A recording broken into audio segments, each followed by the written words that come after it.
Hello everyone, welcome to the divine classes. आज हम discuss करने वाले हैं सीटेट 28 जनवरी 2023 का सेकंड पेपर।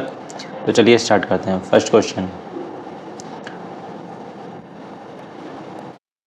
6 अंकों वाली एक संख्या, ठीक है, दी हुई 75y077 संख्या 11 से विभाज्य है, तब 2y+3 का मान क्या होगा। ठीक है, तो उसके लिए पहले y की वैल्यू तो पता होनी चाहिए।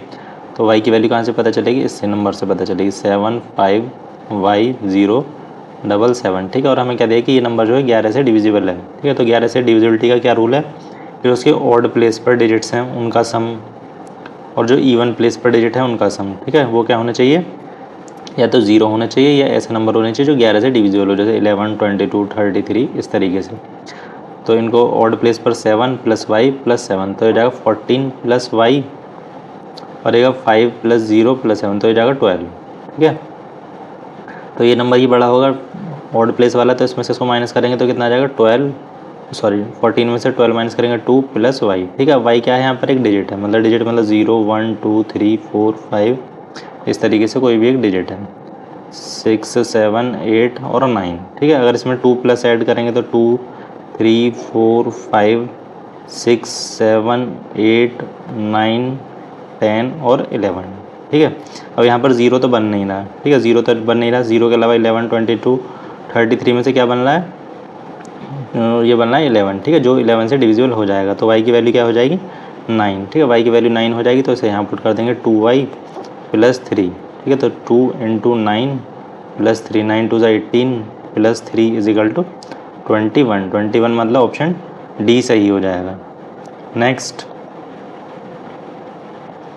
एक निश्चित संख्या में वस्तुओं को 126 दिन में निर्मित करने के लिए एक फैक्ट्री को 84 मशीनों की आवश्यकता पड़ती है। वस्तुओं की उतनी ही संख्या को 108 दिनों में निर्मित करने के लिए उस फैक्ट्री को कितनी और अधिक या कम, ठीक है, कितनी कम या ज़्यादा मशीनों की आवश्यकता होगी, ये बताना है। ठीक है, तो उसके लिए क्या करेंगे कितनी मशीन है 84, और वो कितने दिन काम कर रही हैं 126 दिन काम कर रही हैं। ठीक है, तो इसमें टोटल कुछ वस्तुएं बनेंगी फिक्स नंबर, और उतनी ही वस्तुएं बनानी है, लेकिन उसने कहा कि 108 दिन में बनानी है, तो कितने कम या ज़्यादा मशीनों की ज़रूरत होगी वो बताना। मशीन मान लेते हैं y। ठीक है, इसको सॉल्व कर लेंगे।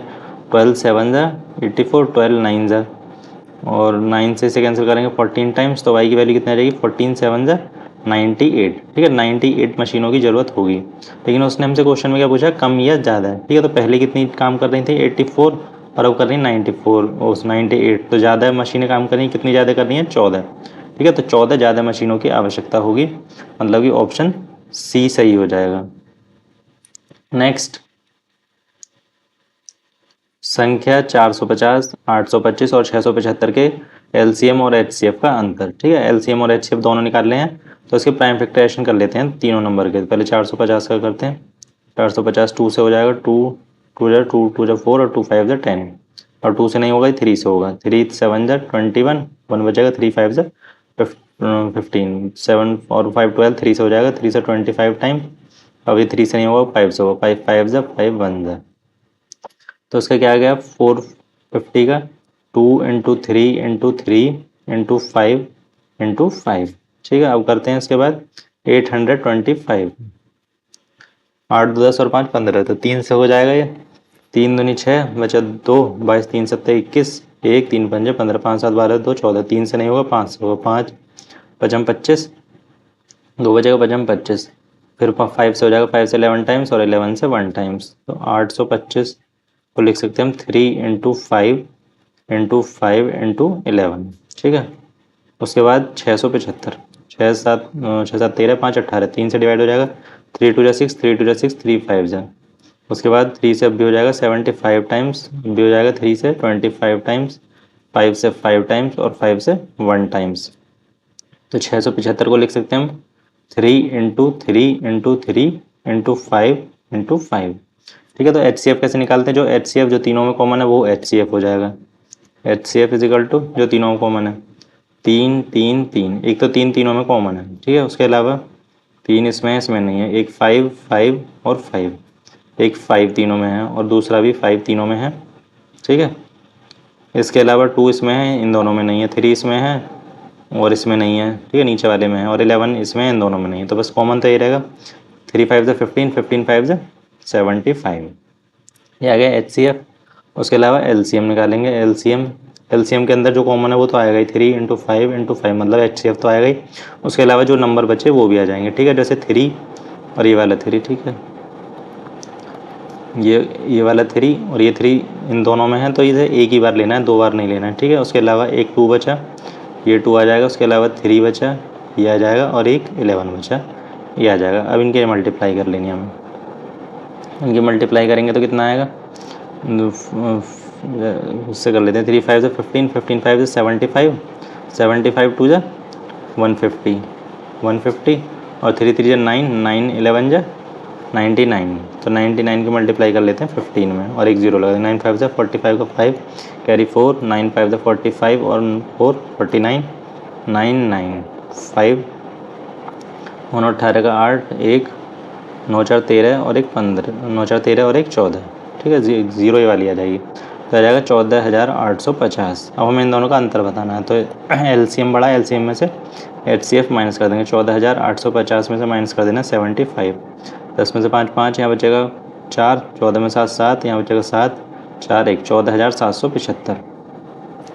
तो 14,775 मतलब ऑप्शन बी सही हो जाएगा, ठीक है। नेक्स्ट, यदि x = 4/7, y = -11/15 है तो x + y का व्युत्क्रम, ठीक है, व्युत्क्रम मतलब इसका रेसिप्रोकल। तो हमें किसकी वैल्यू निकालनी है, x + y के व्युत्क्रम की, मतलब 1/x + y की, ठीक है। पहले x + y की निकाल देते हैं, फिर उसको 1/, में कर देंगे। तो x और y को प्लस कर लेते हैं पहले। x = 4/7, y = -11/15, तो 4/7 प्लस माइनस माइनस हो जाएगा 11/15, तो 4/7 - 11/15 लिख सकते हैं इसको। 7 और 15 का एलसीएम आ जाएगा 105। 7 से 15 टाइम 15 के ऊपर मल्टीप्लाई करेंगे तो 60, माइनस 15 से 7 टाइम कैंसिल होगा, 7 के ऊपर मल्टीप्लाई करेंगे तो 77। तो ये कितना आ जाएगा, ये आ जाएगा, इसमें 77 से 16 माइनस करेंगे तो माइनस के 17/105, ठीक है। और हमें किसकी वैल्यू चाहिए, 1/x + y की, तो आ जाएगा 1/ माइनस के 17/105, तो 105 चला जाएगा ऊपर, 105/17 और वो भी माइनस के, ठीक है, माइनस के 105/17, तो ऑप्शन बी सही हो जाएगा। नेक्स्ट, ये एक्सप्रेशन दिया हुआ मैं इसका मान बताना है, ठीक है। तो इसको डिवाइड में पहले इसको प्रॉपर फ्रैक्शन में चेंज कर लेते हैं। 1 / 3, 2 × 6, 6 2 और 6 + 2 8, 8/3 प्लस 1 / 3 5 से 15 और 1 16/5 प्लस 1 / 2/9, ठीक है, इसको ऐसे रहने देंगे। उसके बाद अब ये डिवाइड में थे, डिवाइड कैसे करते हैं कि डिवाइड को तो करते हैं मल्टीप्लाई में चेंज, और इसका जिससे डिवाइड करते हैं उसका रेसिप्रोकल कर देते हैं या इसका उल्टा कर देते हैं। हो जाएगा 3/8 प्लस 1 × 5/16 प्लस 1 × 9/2, ठीक है। तो हो जाएगा 3/8 प्लस 5/16 प्लस 9/2, ठीक है। हम तीनों का एलसीएम ले लेंगे, 8 16 और 2 का, इनका एलसीएम आ जाएगा 16। 8 2 जा तो 2 के ऊपर मल्टीप्लाई करेंगे मतलब 3 में, तो 6 प्लस 16 बन जाए तो 1 की मल्टीप्लाई 5 में प्लस 2 8 जा, 8 की मल्टीप्लाई 72 में करेंगे तो कितना हो जाएगा, और 9 में करेंगे तो 9 8 जा 72, तो 6 और 5 कितना हो गया 11, 11 और 72, 11 और 72, तो कितना हो जाएगा 83/16। अब आंसर जो है वो है डेसिमल में, तो 16 से डिवाइड कर देंगे 83 को, 83 को डिवाइड करेंगे 16 से, 16 5 जा 80 बचा 3। अब डिवाइड नहीं होगा तो पॉइंट लगा के 0 लगा सकते हैं।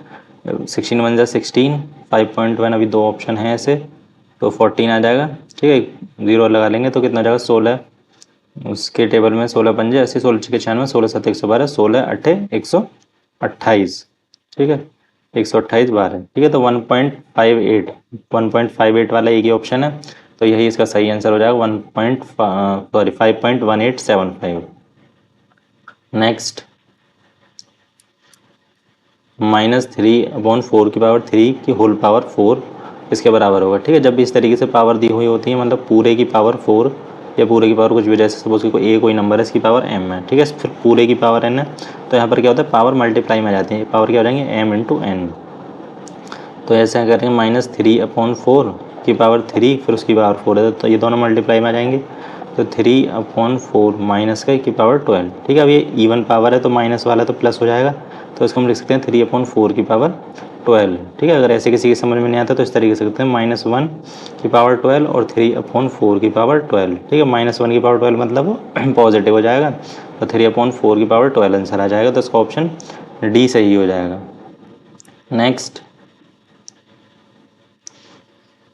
प्रेक्षणों 29x+1, 33, 44, x+3, x+6 और 46 का माध्य 39 है, तब इन प्रेक्षणों का माध्य। ठीक है, माध्य का मतलब मीडियन बतानी है, माध्य दिया हुआ है मीन, और उसके बाद हमें मीडियन बताना है। तो मीन क्या होता है, मीन मतलब माध्य, इसका फॉर्मूला होता है पदों का योग बटे पदों की संख्या, पदों का योग अपॉन पदों की संख्या। तो माध्य कितना है, 39 दिया हुआ है क्वेश्चन में, पदों का योग सबको प्लस कर लीजिए, 29x+1 plus 33 plus 44 plus x+3 plus x+6 plus 46। ठीक है, और कितने पद हैं ये, 1 2 3 4 5 6 7। ठीक है, 7 पद हैं, तो अपॉन 7, अब इन सबको प्लस कर लेंगे और इस 7 की मल्टीप्लाई 39 में हो जाएगी। ठीक है, 29 और 1 30, 30 और 33, 30 और 33 63। ठीक है, अब बाकी इधर सेट कर लेते हैं, 44 और 60 ये हो जाएगा 50, और 3 और 46 49। अब इनको प्लस करेंगे, 9 3 12 का 2, हाथ से 1 6 4 10 में 15 और 1 16 162। और अब एक्स देख लेते हैं, 1 2 और 3x है, तो कितना हो जाएगा +3x। 39 7 से कितना होगा, 7 9 से 63 का 3 6 कैरी 6 3 से 21 21 और 6 27, ये -162 इधर आ जाएगा, इजिकल टू 3x। 3 में से 2 1, 7 में से 6 1, 2 में से 1 1, इजिकल टू 3x। एक्स से कैंसिल करेंगे, सॉरी 3 से 3 3 से 9, 2 बचेगा 21, 3 7 जाए, तो एक्स की वैल्यू कितनी आ जाएगी 37। ठीक है, अब हमें बताना है मीडियन, तो मीडियन बताने के लिए पहले इनको अरेंज कर लेते हैं। 29 और x+1 मतलब 38 हो जाएगा, 33 44 और x+3 मतलब 40, x+6 मतलब 43 और 46। मीडियन निकालने के लिए जो भी हमें डाटा दिया हुआ है उसे या तो असेंडिंग ऑर्डर में अरेंज करेंगे या डिसेंडिंग ऑर्डर में। तो सबसे पहले छोटा असेंडिंग में कर लेते हैं, सबसे छोटा 29, उसके बाद 33, उसके बाद 38, उसके बाद 40 43 44 और 46। ठीक है, अब मीडियन दो तरीके से निकालते हैं। ठीक है, वो डिपेंड करता है उसमें कितनी टर्म्स हैं।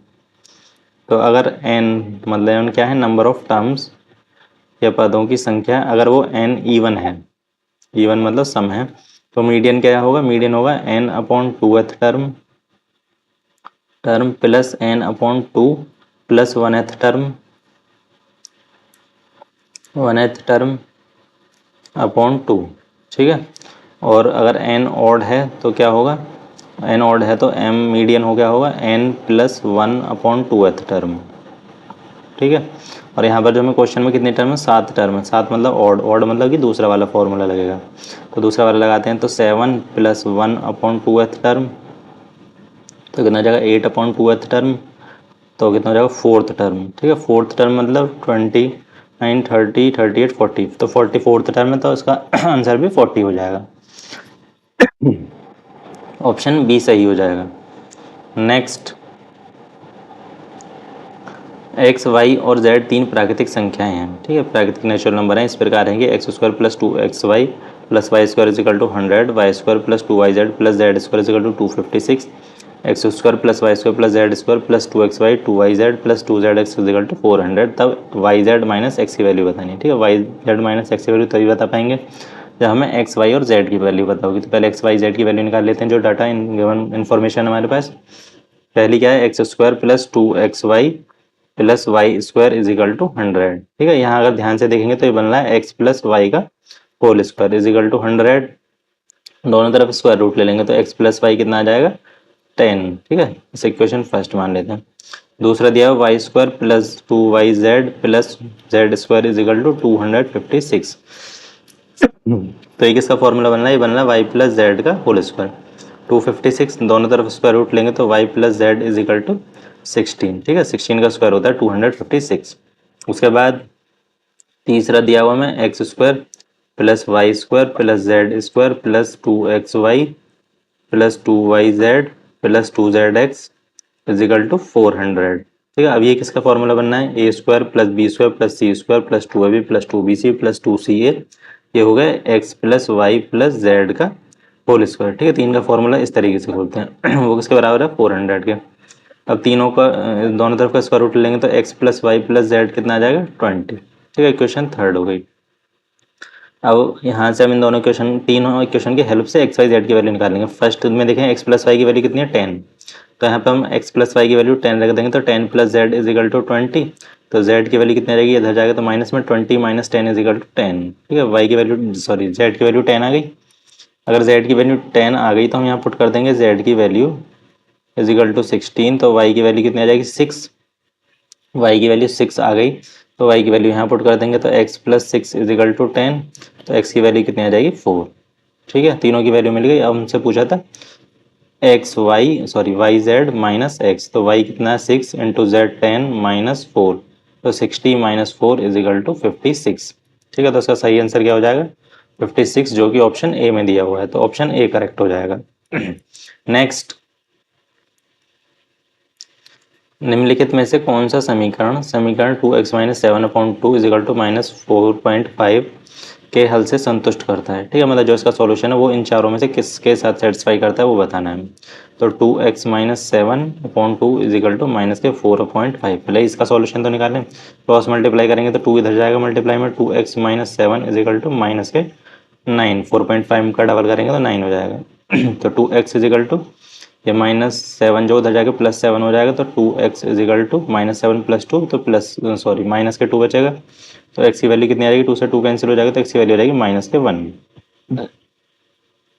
ठीक है, x की वैल्यू माइनस के 1 आ गई। अब या तो चारों इनसे भी x की वैल्यू निकाल लो या इनमें x की वैल्यू पुट कर लो। ठीक है, अगर यहाँ x की वैल्यू पुट करेंगे तो 4 इंटू माइनस 1 तो कितना हो जाएगा माइनस के 4। ठीक है, तो LHS तो माइनस के 4 हो गया, लेकिन RHS क्या है माइनस के 2। ठीक है, तो इसका सॉल्यूशन तो नहीं है। सेकंड ऑप्शन में पुट करते हैं 2 माइनस 1 प्लस 3, तो माइनस 2 प्लस 3 तो कितना बचेगा प्लस का 1 बचेगा, लेकिन यहाँ माइनस का 1 है तो इसका भी नहीं हो सकता। नेक्स्ट चेक करते हैं 3 इंटू माइनस 1 प्लस 2, तो माइनस 3 प्लस 2 तो कितना बचेगा माइनस के 1। ठीक है, माइनस के 1 ये दोनों साइड इक्वल आ रही हैं, अगर एक्स की वैल्यू इसमें हम पुट कर रहे हैं तो इसका सही आंसर क्या हो जाएगा ऑप्शन सी। ठीक है, ऑप्शन डी को भी चेक कर लेते हैं, 5 इंटू माइनस 1 प्लस 6, तो माइनस 5 प्लस 6, तो यहाँ बचेगा प्लस का 1 और यहाँ दिया प्लस का 6। ठीक है, तो ये भी नहीं हो सकता, तो इसका एक ही ऑप्शन सही होगा option C. Next, 4xy³ plus 24xy² minus 64xy upon 2xy plus 16y किसके बराबर है ये बताना है। ठीक है, तो हम यहाँ से कुछ कॉमन ले सकते हैं ऊपर वाले न्यूमरेटर से, तो यहाँ xy तीनों टर्म में है, लेकिन सबसे कम पावर जो है वो सिर्फ xy है, और 4 नंबरों में देखा जाए तो 4। ठीक है, इसके अंदर भी 4 है, इसके अंदर भी 4 है, तो 4xy कॉमन ले सकते हैं। तो फर्स्ट टर्म से क्या बचेगा सिर्फ y² बचेगा, उसके बाद 24 से 4 निकालेंगे तो 6 बचेगा, और xy² से xy निकाल देंगे तो सिर्फ एक y बचेगा, 6y माइनस 16 बचेगा अपॉन, नीचे से क्या कॉमन ले सकते हैं, नीचे से एक तो x ले सकते हैं और क्या ले सकते हैं 2 ले सकते हैं, तो 2x कॉमन ले लेंगे तो कितना बचेगा, यहाँ y बचेगा प्लस 2 8 से 16 तो 8 बचेगा, 2 से 4 कैंसिल करेंगे 2 टाइम्स और x से x कैंसिल। ठीक है, अब ये क्वाड्रेटिक क्वेश्चन बन गया, इसको सॉल्व कर लेंगे। इसको सॉल्व कैसे करते हैं कि मिडिल वाली टर्म को हमें ब्रेक करना है, किस तरीके से ब्रेक करना है कि प्लस माइनस करें तो 6 आना चाहिए और मल्टीप्लाई करें तो 16, क्योंकि यहाँ 1 है, 1 की मल्टीप्लाई 16 में करेंगे तो 16 आना चाहिए। अब यहाँ बाहर क्या बचा था 2y y² तो 8 2 16 और 8 में से 2 माइनस कर देंगे, 8y माइनस 2y माइनस 16। ठीक है, 8 में से 2 माइनस करेंगे 6 आ जाएगा और 8 2 16 हो जाएगा। नीचे तो कुछ भी नहीं बचा, बस y प्लस 8 बचा, 2y यहाँ से कॉमन ले सकते हैं y, तो यहाँ कितना बचेगा y प्लस 8, पर यहाँ से क्या ले सकते हैं माइनस के 2 कॉमन ले सकते हैं, तो यहाँ बचेगा y और यहाँ प्लस के 8, तो नीचे कितना बचा y प्लस 8,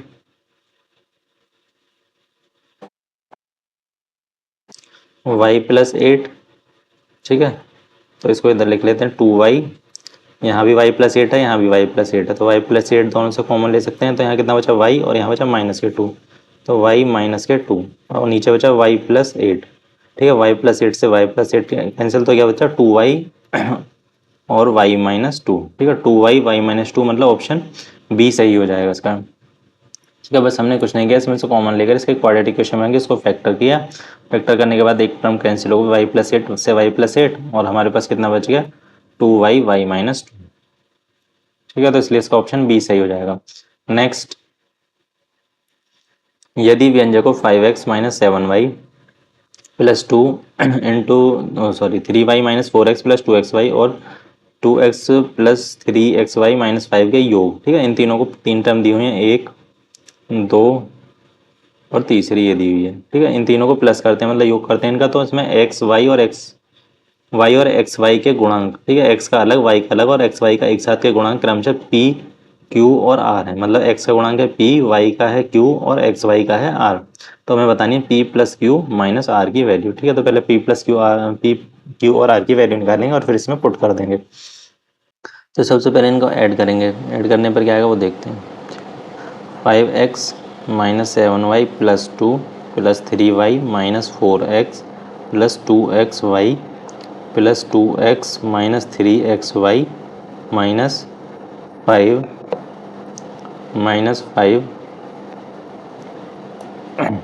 तो कितना है x वाले x और x। ठीक है, 5 और 2 ये प्लस के तो 7x में से माइनस के 4x करेंगे तो प्लस के 3x, उसके बाद y और 1 2, ठीक है, 2 ही y है यहाँ पर, तो कितना हो जाएगा माइनस के 7 और प्लस के 3, तो माइनस के 4y, उसके बाद xy प्लस के 2xy माइनस के 3xy, तो माइनस के xy बचेंगे और नंबर में जो प्लस के 2 और माइनस के 5 तो माइनस के 3 बचेंगे। ठीक है, अब x का कोफिशिएंट क्या था p, तो p की वैल्यू हो जाएगी 3, y का कोफिशिएंट q, तो q की वैल्यू माइनस के 4 और xy का कोफिशिएंट था r, तो r की वैल्यू कितनी हो जाएगी माइनस के 1।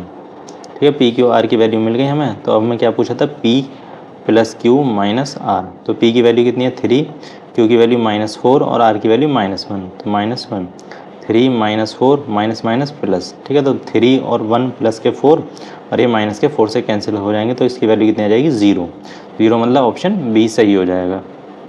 नेक्स्ट,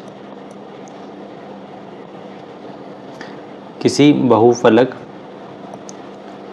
बहुफलक के शीर्षों, फलकों और किनारों की संख्याएं क्रमशः 10, x और 15 हैं, तब 3x माइनस 8 का मान क्या होगा। ठीक है, तो उसके पहले x की वैल्यू निकालनी पड़ेगी। x की वैल्यू निकालने के लिए क्या करेंगे, उसके लिए एक फॉर्मूला होता है कि कैसा भी बहुफलक हो तो उसके शीर्षों, फलकों और किनारों में एक रिलेशन होता है। शीर्ष मतलब वर्टेक्स और फलक मतलब फेसेस और किनारे मतलब उसके एजेस या साइड्स। ठीक है, तो उसके लिए फॉर्मूला क्या होता है v plus f minus e is equal to 2। ठीक है, v क्या हो गया वर्टेक्स v, फलक फेसेस f और किनारे एजेस e। तो शीर्ष कितने हुए दिए हुए 10 और फलक कितने दिए हुए x और किनारे दिए हुए 15 इज इक्वल टू 2। तो प्लस के 10 माइनस के 15 तो माइनस के 5 बचेगा, x की वैल्यू इज इक्वल टू 2, तो x की वैल्यू कितनी आ जाएगी, यहाँ से 5 इधर जाएगा प्लस में, तो 5 प्लस 2 7 और हमें निकालनी थी 3x माइनस 8, तो 3 मल्टीप्लाई बाई 7 माइनस 8, 3 7 21 माइनस 8, तो कितना बचेगा 13 मतलब ऑप्शन ए सही हो जाएगा। नेक्स्ट, किसी तिर्यक रेखा द्वारा दो समांतर रेखाओं को प्रतिच्छेद करने से बने उस तरह के एक ही ओर के दो अंतःकोणों का अनुपात 2:7 है। ठीक है, दो समांतर रेखाएं हैं और कोई तिर्यक रेखा है, तो इस तरीके से एक ही तरफ बने दो अंतःकोण ये बनेंगे इस तरीके से तो इनका अनुपात कितना 2:7। तो इसको मान लेते हैं 2x और इसको मान लेते हैं 7x है। तो इनमें बड़ा कोण है y, बड़ा कोण मतलब 7x, इसकी वैल्यू दी है y, तो 3y माइनस 40 की वैल्यू बतानी है हमें। तो जब भी समांतर रेखा होती हैं इस तरीके से, तो ये जो दो एक ही तरफ अंदर की तरफ एंगल बनते हैं इन्हें बोलते हैं हम को इंटीरियर एंगल। ठीक है, को इंटीरियर एंगल, और को इंटीरियर एंगल का सम कितना होता है 180 डिग्री। ठीक है, वो कैसे होता है, अगर हम यहाँ देखें ये वाला एंगल और ये वाला एंगल कॉरस्पॉन्डिंग एंगल है, तो ये जितना एंगल होगा उतना ही ये एंगल होगा। ठीक है, और फिर देखेंगे कि ये एक लाइन है, ठीक है, तिर्यक रेखा है लेकिन है तो लाइन ही, तो इस पर जो किसी भी पॉइंट पर एंगल बनेगा वो बनेगा 180 का, तो इन दोनों को मिला के कितना बनना है 180 एंगल। ठीक है, तो 2x plus 7x is equal to 180 degree, तो 9x is equal to 180 degree, तो x की वैल्यू कितनी आ जाएगी 20 डिग्री। ठीक है, 20 डिग्री आ जाएगा। तो y की वैल्यू कितनी थी 7x, तो 7 इंटू 20 इज इक्वल टू 140 और हमें निकालनी है 3y माइनस 40 की, तो y की वैल्यू मिल गई 140, तो 3 इंटू 140 माइनस 40, तो 14 या 42, 420 माइनस 40, तो 420 में से 40 माइनस करेंगे तो कितना बचेगा 380 डिग्री। 380 डिग्री मतलब ऑप्शन डी सही हो जाएगा। नेक्स्ट, किसी त्रिभुज पी क्यू आर की भुजा क्यू आर को एक बिंदु एस तक बढ़ाया जाता है। ठीक है, कोई त्रिभुज है, यहाँ पर बना देते हैं कोई त्रिभुज पी क्यू आर की भुजा आर को एस तक बढ़ाया जाता है, तो एस तक बढ़ा दिया। उसके बाद बढ़ाया जाता है तथा भुजा पी आर पर लंब एक किरण आर टी, ये पी आर है, इस पर एक लंब किरण आर टी इस तरीके से बनाया जाता है। टी लंब किरण है तो उनके बीच में एंगल जो होगा 90 डिग्री का होगा। इस प्रकार खींची जाता है कि एक न्यून कोण हो यदि एंगल पी क्यू आर का रेशो दिया हुआ 3:2:1, पी का दिया हुआ 3 तो उसको मान लेंगे 3x, और क्यू का दिया हुआ 2 तो 2x, और इसका 1 दिया हुआ तो इसका x मान लेंगे। ठीक है, तो टी आर एस का मान बताना है। टी आर एस मतलब हमें ये वाला एंगल बताना है। कोई बात नहीं, इसको देख लेते पहले। तो यहाँ हमें ये पता है कि कैसा भी त्रिभुज हो उसके तीनों कोणों का जो कितना होगा 180, तो 3x + 2x + 1x = 180 डिग्री, तो 3 और 2 5 और 1 6, तो 6x = 180 डिग्री। तो x की वैल्यू कितनी आ जाएगी 6 3 जा 30। ठीक है, x की वैल्यू 30 आ जाएगी। और पॉइंट R पर देखें तो ये एक लाइन है, तो इस पर जो तीनों एंगल बन रहे हैं इन तीनों का सम मिलाकर कितना होगा 180 का। ठीक है, मतलब कह सकते हैं कि R पॉइंट पे जो पूरा 180 का एंगल बनेगा और उसमें 3 एंगल बन रहे हैं। कितना, एक तो बन रहा था R अंदर की तरफ जिसकी वैल्यू 30 है, और एक ऊपर 90 डिग्री बन रहा है जो उसके परपेंडिकुलर रे है किरण RT, और उसके अलावा एंगल बन रहा है TRS। ठीक है, वो कितना है, इन तीनों का सम 180। 120 प्लस एंगल TRS = 180, तो TRS की वैल्यू कितनी आ जाएगी, एंगल TRS की वैल्यू 180 से 120 माइनस कर देंगे तो कितना बचेगा 60 डिग्री। तो TRS की वैल्यू कितनी हो जाएगी 60 डिग्री। 60 डिग्री मतलब ऑप्शन डी सही हो जाएगा। नेक्स्ट,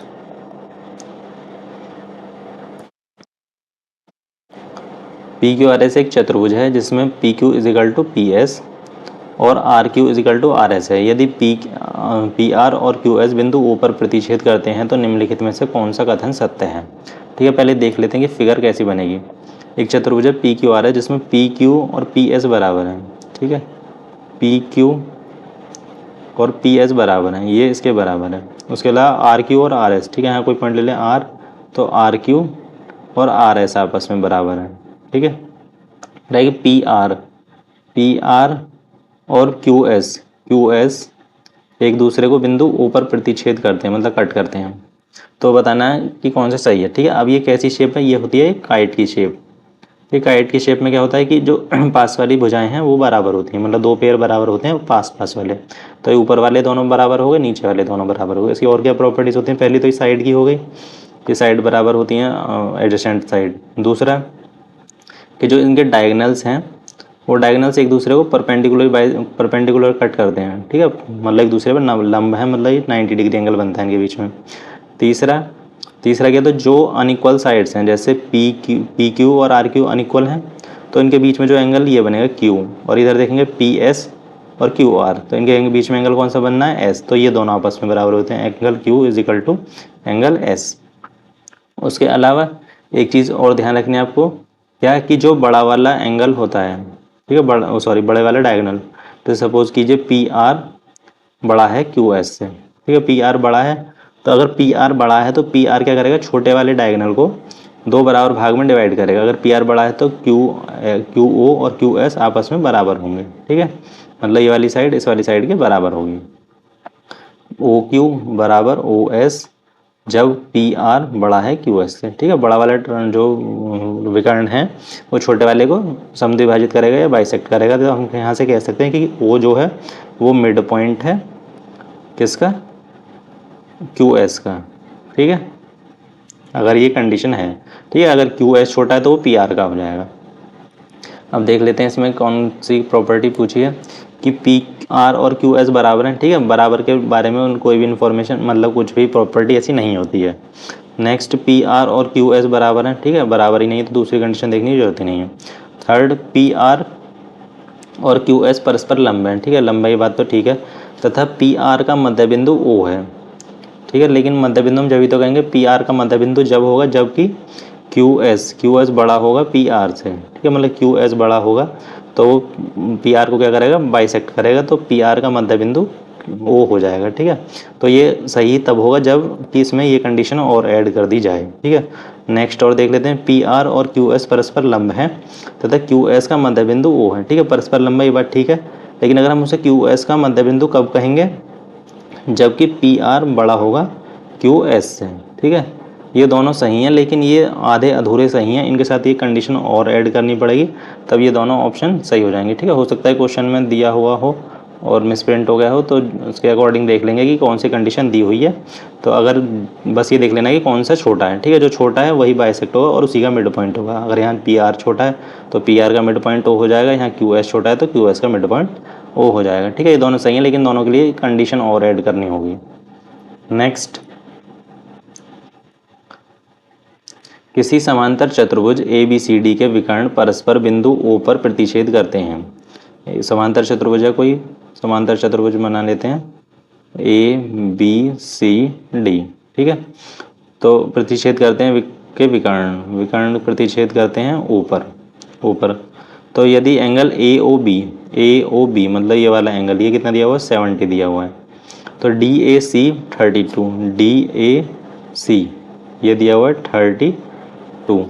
तो डी बी सी मतलब ये दिया हुआ है वाई, तो 2y + 15 का मान बताना है, ठीक है। 2y + 15 के लिए पहले y की वैल्यू निकालनी पड़ेगी, ठीक है। अब यहाँ पर आपको समांतर चतुर्भुज है तो उसकी पैरेलल साइड जो होंगी वो कैसी होंगी, समांतर होंगी। पैरेलल ये इसके पैरेलल होगी और ये इसके पैरेलल होगी, ठीक है। तो पैरेलल साइड में हमने एक प्रॉपर्टी देखी कि जब भी जेड बनता है तो उसके जो एंगल बनते हैं ये इंटीरियर वाले, जिसे हम बोलते हैं अल्टरनेट इंटीरियर एंगल, ठीक है, ये आपस में बराबर होते हैं। तो यहाँ पर ध्यान से देखेंगे तो ये जेड बन रहा है इस तरीके से, और ठीक है, समांतर चतुर्भुज है तो ए डी और बी सी कन्फर्मली पैरेलली होंगी। तो ये 32 है तो ये वाला भी 32 हो जाएगा, ठीक है। और नेक्स्ट, ये ए सी एक सीधी लाइन है, ठीक है, सीधी लाइन है, तो उसके पॉइंट ओ पर ये जो पूरा एंगल बनेगा ये कितना बनेगा, 180। और जो हमारा नीचे वाला है ये कितना, 70 डिग्री।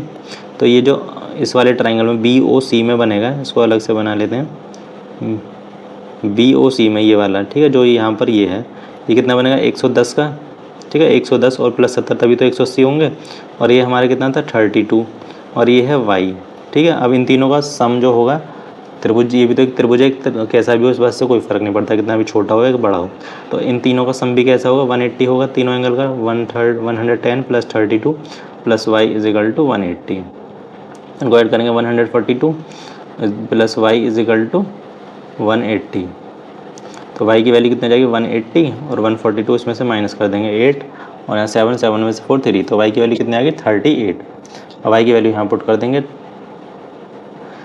ये वैल्यू निकालनी थी 2y + 15, तो 2 × 38 + 15, 38 दूनी कितना हो जाएगा, 76 + 15, तो 5 और 6 11, 1 7 और 1 8 और 1 9, ठीक है। तो 91 डिग्री हो जाएगा इसका मान, किसका, 2y + 15 डिग्री की वैल्यू हो जाएगी 91 डिग्री। नेक्स्ट, आसन कोण कभी भी डैश नहीं हो सकते, ठीक है। तो क्या नहीं हो सकते वो बताना है हमें। संपूरक मतलब सप्लीमेंट्री एंगल, ऐसे दो एंगल जिनका सम कितना हो, 180 डिग्री हो, ठीक है। तो हो सकते हैं, क्योंकि जैसे आयत या वर्ग लें तो उसमें चारों एंगल 90 होते हैं। तो एडजेसेंट का मतलब होता है पास वाले, तो ये भी 90 ये भी 90, तो इन दोनों का सम कितना हो गया, 180। तो ये तो हो सकते हैं, ठीक है, हमें बताना कौन से नहीं हो सकते। पूरक, ठीक है, हो सकते हैं, त्रिभुज में हो सकते हैं, जैसे अगर हम ये 60 और ये 30 और ये 90, तो 60 और 30 का सम कितना हो गया, 90 पूरक। और पूरक ही तो होते हैं ऐसे दो एंगल जिनका सम 90 डिग्री हो, ठीक है, तो ये भी हो सकते हैं। सार्वभुजा की एक तरफ या on the same side of A common side, ठीक है, ये दोनों इसी के एग्जाम्पल है। जैसे कहने का मतलब ये है कि एक साइड है उसी के दोनों ओर, ठीक है, दोनों ओर मतलब एक ही साइड, मतलब सॉरी एक ही साइड, ठीक है। तो एक ही साइड जो क्लोज फिगर होती है उनमें एक ही साइड होते हैं, तो ये भी हो सकता है। मेड ऑफ 2 सप्लीमेंट्री एंगल, ठीक है, ये नहीं हो सकता, दो संपूरक कोणों से बना। क्यों नहीं हो सकता, सपोज कीजिए एक एंगल तो है 30, तो दूसरा संपूरक इसका कितना होगा, 150, तो 150 कहाँ जाके बनेगा, यहाँ जाके बनेगा। तो यहाँ से तो ऐसे कोई शेप नहीं आएगी बनकर, ठीक है, और ना फिर ये इसका एडजेसेंट रहेगा। तो इस तरीके से ये नहीं हो सकता, ऑप्शन डी। तो ऑप्शन डी नहीं हो सकता, तो उसने हमसे नहीं वाला पूछा, तो इसका सही आंसर ऑप्शन डी ही हो जाएगा। ठीक है, नेक्स्ट, किसी समकोण त्रिभुज का परिमाप 72 सेंटीमीटर है तथा उसकी एक भुजा कर्ण के अतिरिक्त की लंबाई कितनी है, 18 सेंटीमीटर, तो उस त्रिभुज का क्षेत्रफल क्या होगा। ठीक है, कर्ण दिया हुआ है तो वो त्रिभुज कैसा होगा, राइट एंगल ट्राइंगल होगा, राइट एंगल ट्राइंगल है। कर्ण के अलावा कोई भी दो साइड हैं, इसमें से एक की वैल्यू दी है 18, तो इसको मान लेते हैं 18, इसको मान लेते हैं x और इसको हाइपोटेनियस h मान लेते हैं। ठीक है, तो इन तीनों का जो परिमाप दिया हुआ है, परिमाप क्या होता है, sum of all the sides, वो कितना दिया हुआ है, h plus x plus 18 is equal to होता है 72। तो h प्लस एक्स की वैल्यू यहाँ से मिल जाएगी, इसे इधर ले जाएंगे तो कितनी आ जाएगी 54, 72 से 18 माइनस करेंगे तो, ठीक है, इसे इक्वेशन 1 दे देंगे। और दूसरा क्या कर सकते हैं, हमें बस इतना पता है कि वो राइट एंगल ट्राइंगल है, तो उसमें हम पाइथागोरस थ्योरम लगा सकते हैं।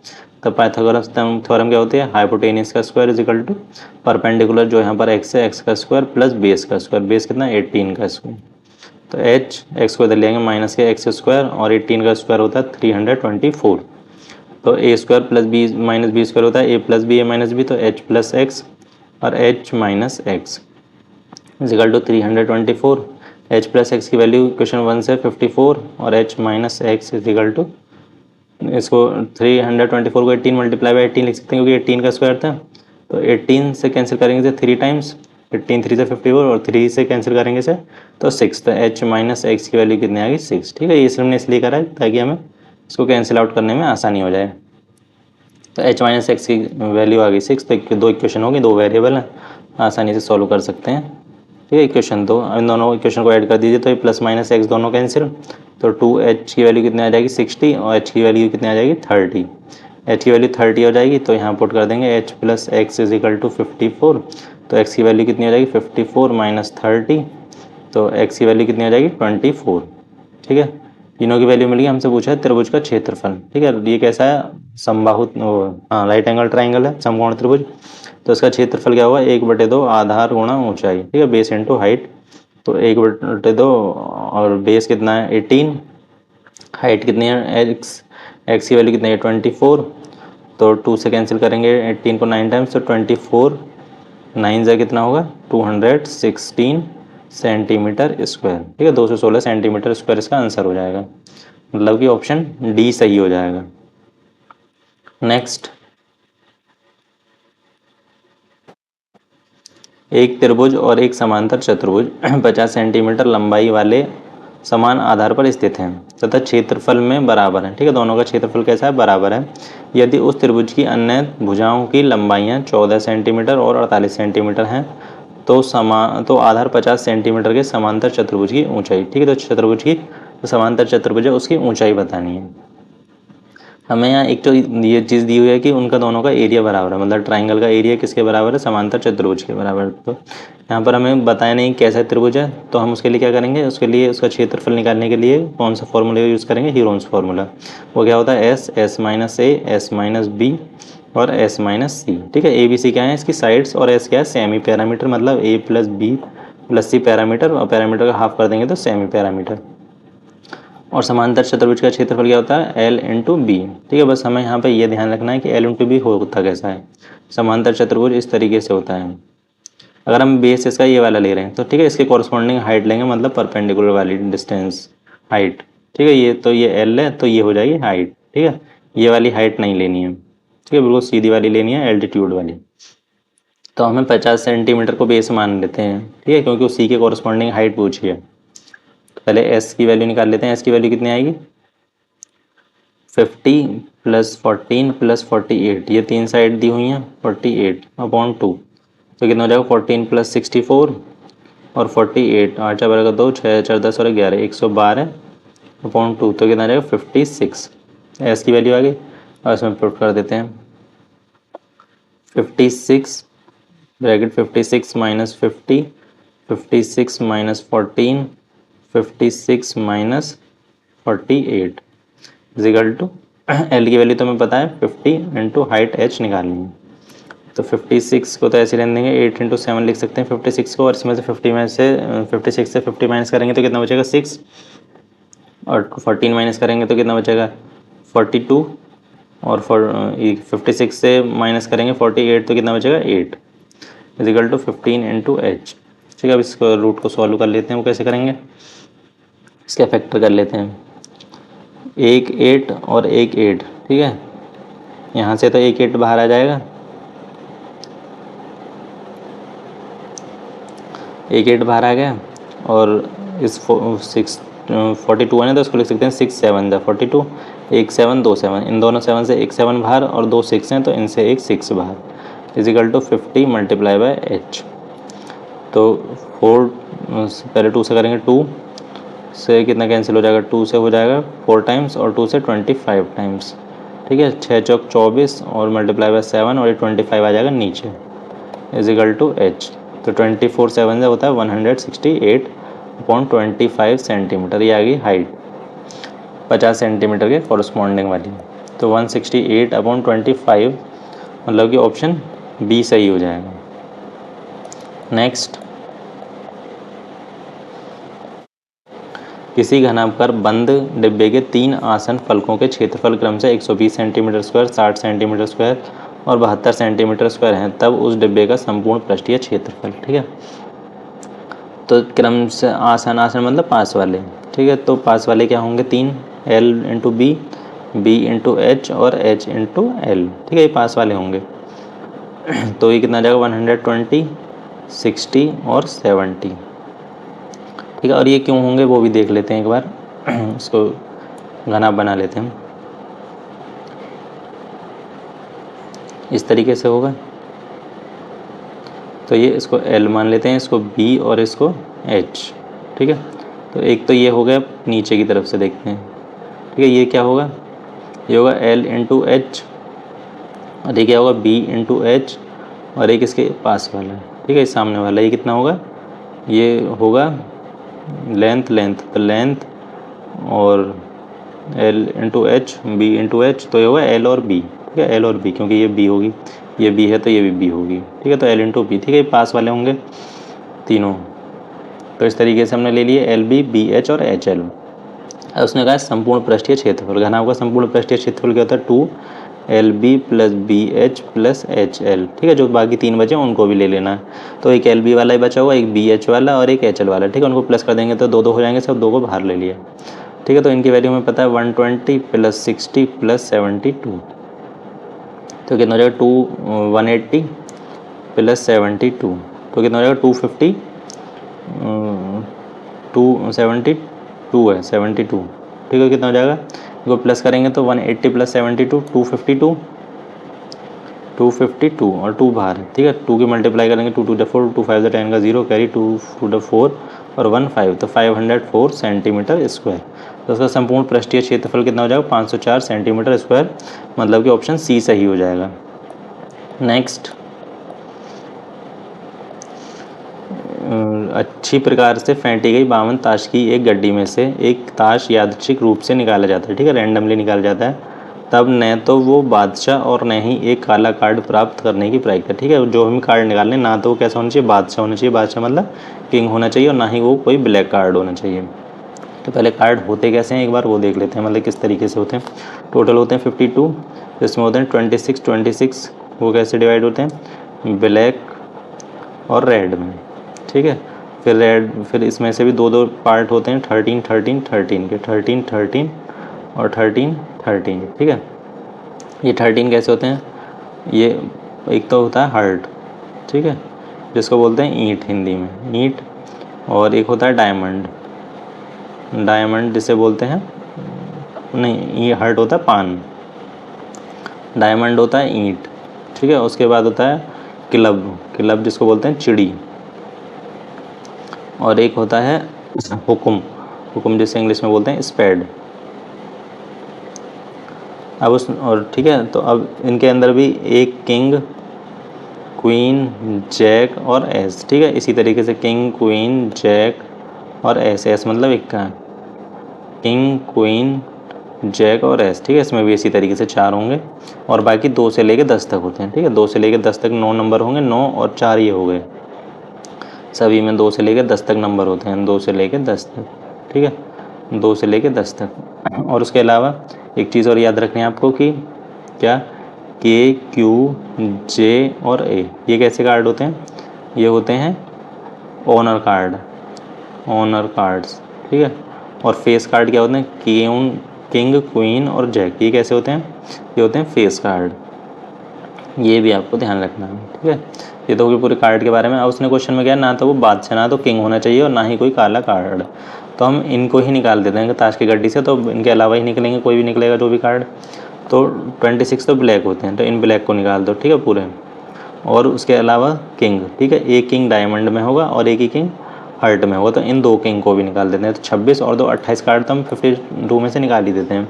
तो 52 में से 28 निकाल देते हैं कि 26 तो ब्लैक हो गए और 2 कैसे हो गए, 2 उसके अलावा किंग हो गए, तो कितने बचेंगे 4, 24 कार्ड्स बचे हैं, ठीक है। तो प्रोबेबिलिटी कैसे निकालते हैं? फेवरेबल आउटकम्स, तो कितने 24 और टोटल आउटकम्स कितने 52, तो 4 6 जा 4 से 13 टाइम, तो इसकी प्रोबेबिलिटी क्या हो जाएगी 6/13। 6/13 मतलब ऑप्शन सी सही हो जाएगा, ठीक है। उसके इस प्रोबेबिलिटी का क्वेश्चन करने के लिए, मतलब ताश वाला अगर कोई भी आता है तो उसके लिए आपको पता होना चाहिए ताश के पत्ते में कौन कौन से कार्ड्स होते हैं, ठीक है। इसमें के, क्यू, जे और ए, ठीक है, ये तो सब में होते हैं ये। उसके अलावा 2 से लेकर 10 तक नंबर होते हैं। और उसके बाद ऊपर वाले याद रखने की 13 26 ब्लैक होते हैं, 26 रेड, और वो ब्लैक और रेड कैसे कैसे डिवाइड होते हैं वो भी देखने हैं आपको, ये मतलब याद रखने हैं। नेक्स्ट क्वेश्चन, राष्ट्रीय पाठचर्या रूपरेखा 2005 के अनुसार निम्नलिखित कथनों में से कौन सा कथन गणित में ग्रामीण पृष्ठभूमि, ठीक है, ग्रामीण पृष्ठभूमि मतलब जो गांव से आए बच्चों के संबंध में सबसे कम उपयुक्त है, ठीक है, सबसे कम उपयुक्त है, ठीक है। हो सकता है कि चारों सही है, लेकिन उसमें सबसे कम जो उपयुक्त होगा वो बताना है हमें। तो पहले सबसे पहले चारों ऑप्शन पढ़ेंगे, उसके बाद जो सबसे कम होगा वो देखें। उनके पास गणितीय समस्याओं को हल करने की कई वैकल्पिक युक्तियां होती हैं, ठीक है, हो सकती हैं। उनके पास गणितीय अवधारणाओं से समृद्ध समृद्ध समृद्ध सांस्कृतिक ज्ञान होता है, ठीक है, हो सकता है। वे गणित में कमजोर होते हैं तथा उन्हें सहयोग समर्थन से सीखने की अत्यधिक आवश्यकता है, ठीक है, जरूरी नहीं है कि वो गांव से हैं तो कमजोर ही हों, ठीक है, ये कम हो सकता है। और नेक्स्ट देखते हैं, उनमें शहरी पृष्ठभूमि वाले बच्चों के समान गणितीय योग्यताएं होती हैं, ठीक है, ये भी हम कंफर्म नहीं कह सकते उनके मतलब शहरी बच्चों के बराबर होते हैं या नहीं होते, ठीक है, क्योंकि हर बच्चा अलग अलग मेंटेलिटी का होता है। तो इसमें सही ऑप्शन क्या हो जाएगा? इसमें सही ऑप्शन सी हो जाएगा, ठीक है, कि वो उसने कहा कमजोर, ठीक है, कमजोर मतलब नेगेटिव वर्ड है इसलिए ये सही हो जाएगा मोस्टली, क्योंकि हमसे कम कम उपयुक्त ही पूछा था। नेक्स्ट, एक शिक्षक ने अपनी कक्षा में 35 टाइल्सें दी और उन विद्यार्थियों को उन टाइल्सों से आयत बनाने के लिए कहा। विद्यार्थियों ने दो संभावित व्यवस्थाएं 7 × 5 7/5 और 5/7 बनाई। इस क्रियाकलाप का उद्देश्य क्या था वो बताना। क्रियाकलापों को करने में कक्षा का कुछ समय व्यतीत करना, ठीक है, नहीं, ठीक है, व्यतीत नहीं करना था, उन्हें कुछ सिखाने का पर्पस था। आयताकार प्रारूपों मॉडलों की सहायता से गुणनखंड के विचारों का निर्माण करना, ठीक है, ये सही था, ठीक है। नहीं तो 7/5 या 5/7, अभी तो और भी बन सकते थे, जैसे 1/35 या 35/1, ठीक है, ये भी तो एक तरीके से वही थे। तो यार इनसे क्या पता चला कि गुणनखंड किस तरीके से होते हैं, उसमें हेल्प मिली उन्हें और उनका निर्माण किया गया। वर्ग और आयत, ठीक है, सिर्फ आयत की बात करी तो वर्ग की तो कोई बात ही नहीं करी, बीच का अंतर, ठीक है, बीच का अंतर, जब वर्ग की बात ही नहीं करी तो अंतर कैसे करेंगे, तो ये भी नहीं होगा। बच्चों की गुणन पहाड़ों के पुनः स्मरण, ठीक है, स्मरण नेगेटिव वर्ड है तो इसको भी हटा दो, तो बस एक ही ऑप्शन बचता है बी और वही सही है, ठीक है, क्योंकि वहाँ उन्हें गुणनखंड करने का तरीका सिखाया जा रहा था। नेक्स्ट,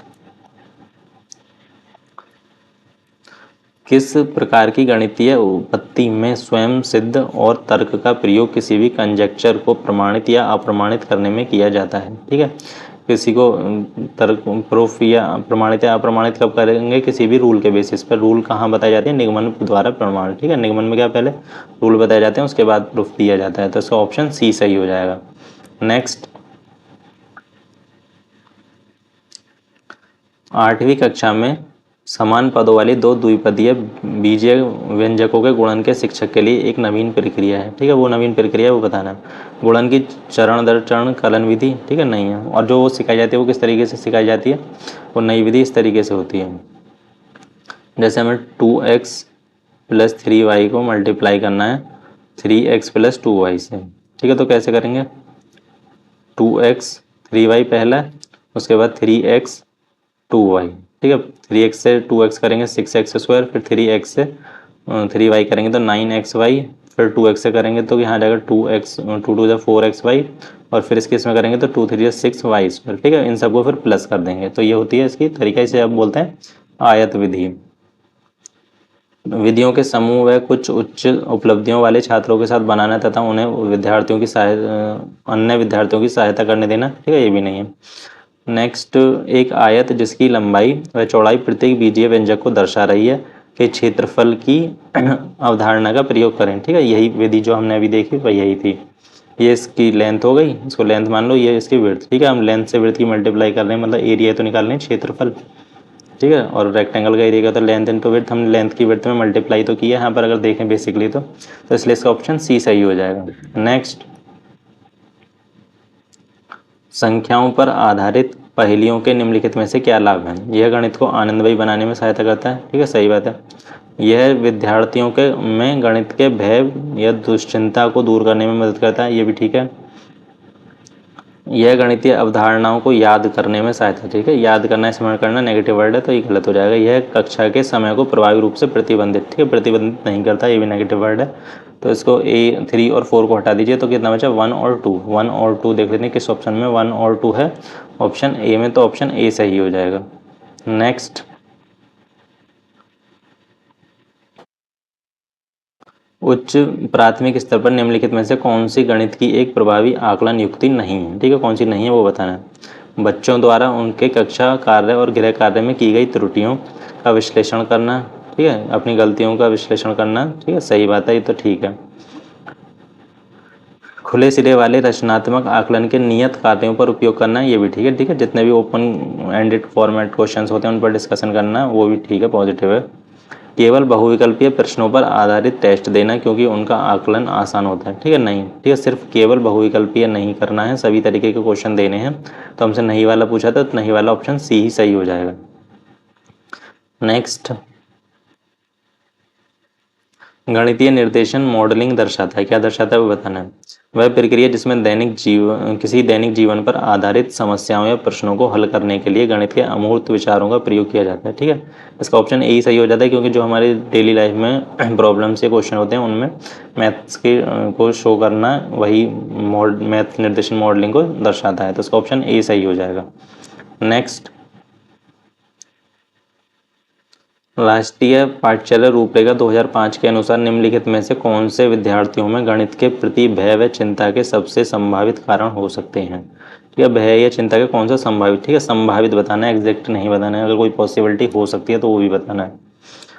ऑप्शन देखते हैं। शिक्षण प्रणाली, ठीक है, हो सकती है क्योंकि शिक्षण प्रणाली हार्ड भी हो सकती है तो उसको चिंता या डर रहेगा, ये हो सकती है। ऑप्शन ए विभिन्न शिक्षण अधिगम संसाधनों का उपयोग। ठीक है, संसाधनों का उपयोग कर रहे हैं तो ये तो पॉजिटिव है।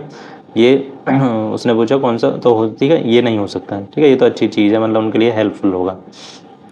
थर्ड, आकलन की विधि। ठीक है, आकलन की विधि हार्ड हो सकती है जिसकी वजह से बच्चों को डर या भय हो सकता है, तो ये भी हो सकता है। गणितीय अवधारणाओं की अमूर्त प्रकृति। ठीक है, अमूर्त प्रकृति मतलब उनका नेचर कैसा हो सकता है। ठीक है, ये भी हो सकता है, पॉसिबल है, तो ये फोर्थ भी हो सकता है। तो ऑप्शन ए 3 और 1, 3 और 4। ठीक है, 1, 3 और 4 हैं ऑप्शन सी में, तो ऑप्शन सी करेक्ट हो जाएगा। नेक्स्ट, निम्नलिखित में कौन सा बंद सिरे वाला प्रश्न है? ठीक है, क्लोज्ड। अब ये क्लोज सिरे और ओपन सिरे क्या होते हैं? क्लोज मतलब जिसमें कोई फिक्स एक ही आंसर आए, ठीक है, और ओपन वाला जिसमें एक से ज़्यादा है। ठीक है, मोर देन वन आंसर आए, मोर देन वन आंसर, वो क्या होगा? ओपन, और जिसमें सिर्फ एक ही आंसर है वो होगा क्लोज्ड। अब देख लेते हैं पाइथागोरस प्रमेय को प्रमाणित करना। ठीक है, पाइथागोरस थ्योरम को प्रमाणित करना है, प्रूफ करना अलग अलग तरीके से कर सकते हैं, मतलब एक से ज़्यादा तरीके से कर सकते हैं। तो ये तो नहीं होगा, ये कैसा होगा? ये ओपन वाला होगा। उसके बाद 360 सेंटीमीटर क्षेत्रफल वाले 5 आयतों ज्ञात कीजिए। ठीक है, 5 से ज़्यादा कर सकते हैं, तो ये भी कैसा है? ओपन है। 3 से 7 तक के बीच निम्न 3 परिमेय संख्या। ठीक है, किसी भी 2 नंबर के बीच में एक इनफाइनेटली मैनी रेशनल नंबर्स होते हैं, तो इसका क्वेश्चन इसके भी कैसा हो जाएगा? ओपन। ठीक है, 3 के बहुत सारे ज़्यादा निकाल सकते हैं हम। 100 तक की सभी अभाज्य संख्याएं लिखिए। ठीक है, ये कैसा हो जाएगा? ये हो जाएगा क्लोज्ड, क्योंकि 100 से 100 तक की जो भी अभाज्य संख्या है वो फिक्स्ड है, ठीक है, वो चेंज नहीं होंगे और हर इंसान वही आंसर बताएगा, कोई चेंज करके मतलब दूसरा नहीं बता सकता। तो ये सेट यहीं कंप्लीट होता है और ये था हमारा सीटेट 28 जनवरी 2023 का पेपर। और नेक्स्ट वीडियो हम सॉल्व करेंगे 31 दिसंबर 2021 का पेपर। And thank you.